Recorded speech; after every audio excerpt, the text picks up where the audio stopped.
दोस्तों, भारतीय वायुसेना अपनी ताकत को लगातार बढ़ाने के लिए बेजोड़ कोशिशों में लगी है। भारत हर जगह से ताकत को बढ़ाने में लगा हुआ है। आज बेशक भारत के पास राफेल है, लेकिन फिर भी इस समय राफेल की संख्या भारत के लिए काफी नहीं। वहीं भारत स्वदेशी तकनीक से बने विमानों को बढ़ाने और मजबूत बनाने के लिए कोशिश कर रहा है, ताकि अगर फ्यूचर में राफेल की तादाद कम भी पड़ी तो भारत के पास अपनी तकनीक से बना विमान हो जो दुश्मन के परखच्चे उड़ा सके। क्योंकि देखिए दोस्तों, हर देश लगातार अपनी ताकत को बढ़ाता जा रहा है, जिसमें चीन सबसे आगे है। अब हम ऐसा क्यों कह रहे हैं, तो जरा इस बात को ध्यान से समझिए। चीन अपने डिफेंस बजट पर सबसे ज्यादा खर्च करता है, जबकि 2 सालों से चीन से पैदा हुई कोरोना बीमारी ने पूरी दुनिया में हाहाकार मचा रखा है, जिसका सबसे ज्यादा असर चीन की सरजमीन पर हुआ। फिर भी 2022 में चीन ने अपने डिफेंस बजट में 7.1% की बढ़ोतरी की, जिसके हिसाब से इस साल का डिफेंस बजट 229.7 अरब डॉलर जा पहुंचा है।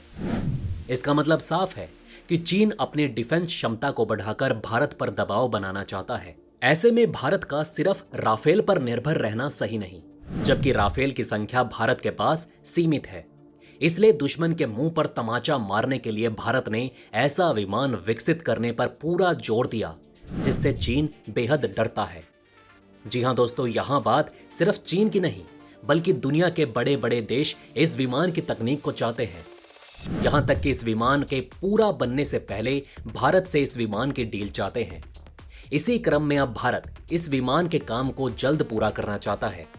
इसके लिए भारत ने फ्रांस से कांटेक्ट किया, क्योंकि एक विमान का सबसे जरूरी पार्ट होता है उसका इंजन। इसलिए भारत इस विमान के इंजन को बेहद मजबूत और स्थिर करना चाहता है। वैसे भी भारत के कई इंजन्स को बनाने के लिए सहयोगी कार्यक्रम में फ्रांस ने भारत के साथ मिलकर काम किया है। इसलिए भारत भी फ्रांस से इंजन की डील को करना चाहता है। तो चलिए दोस्तों, बिना और देरी किए पहले तो हम आपको उस विमान का नाम बताएंगे जिसका लोहा पूरी दुनिया मानती है।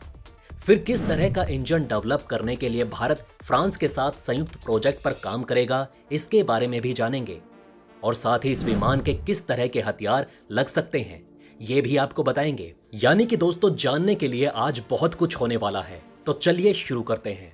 देशवासियों, हमारे देश की वायुसेना को ताकत देने के लिए आने वाला है एडवांस मीडियम कॉम्बैक्ट एयरक्राफ्ट यानी कि एमका, जिसके बारे में कई सालों से चर्चा हो रही थी कि एमका का निर्माण 2022 में शुरू होगा।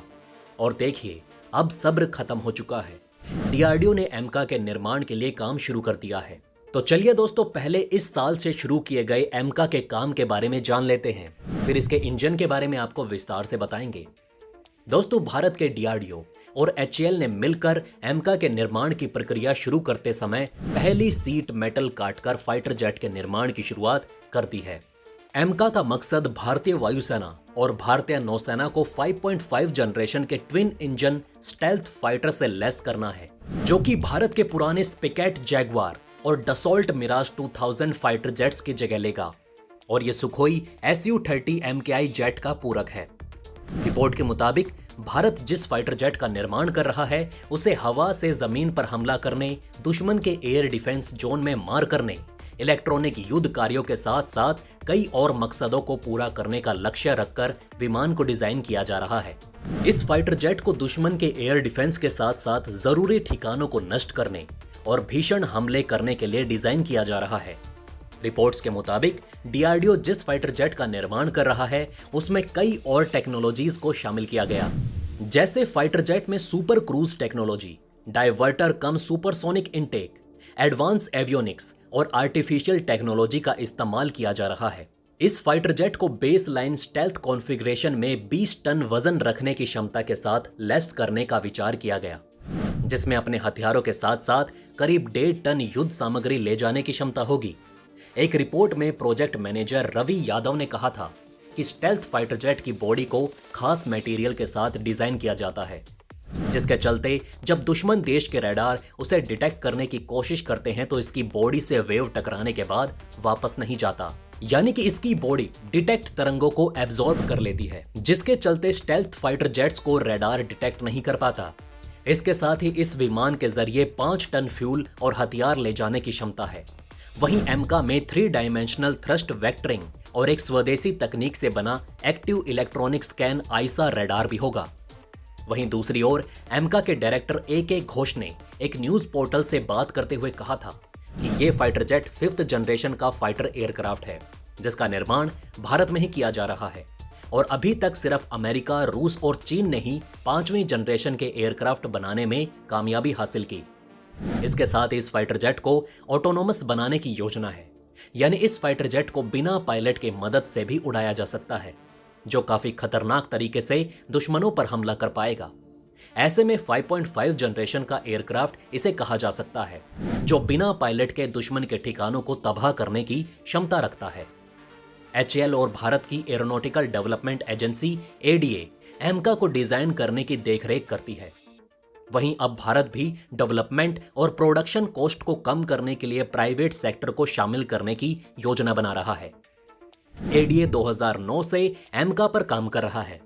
वैसे आपको बता दें कि पहला प्रोटोटाइप 2024 तक पूरा किया जाना है और इसकी पहली उड़ान 2025 के लिए योजना बनाई गई है। भारत की 5वीं पीढ़ी का लड़ाकू परियोजना चीन के साथ तुलना करने या युद्ध के मैदान में उतरने पर बराबरी करने और पाकिस्तान पर टेक्नोलॉजिकल एक्सीलेंस बनाए रखने और बड़ी मिलिट्री टेक्नोलॉजीज पर अपनी स्ट्रेटेजिक ऑटोनॉमी को मजबूत करने की जरूरत से इंस्पायर हो सकता है।